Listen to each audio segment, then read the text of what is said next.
10th grade speech class, New Underwood High School. 7 years ago, our fathers brought forth on this continent a new nation conceived in liberty, and dedicated to the proposition that all men are created equal.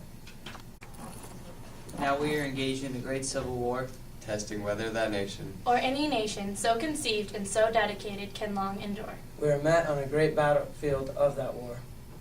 we have come to dedicate a portion of that field As a final resting place for those who here gave their lives that that nation might live. It is altogether fitting and proper that we should do this. But in a larger sense, we cannot dedicate, we cannot consecrate, we cannot hallow this ground. The brave man, living and dead, who struggled here have already consecrated. Far above our poor power to add or detract. The world will no longer remember what we say here. But it can never forget what they did here.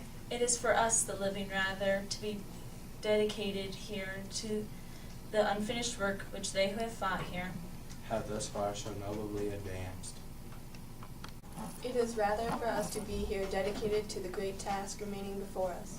That from these honored dead we take increased devotion to that cause for which they gave the last full measure of devotion. that we here highly resolve that those dead shall not have died in vain. That this nation under God shall have a new birth of freedom. in that government of the people, by the people, for the people, shall not perish from the earth.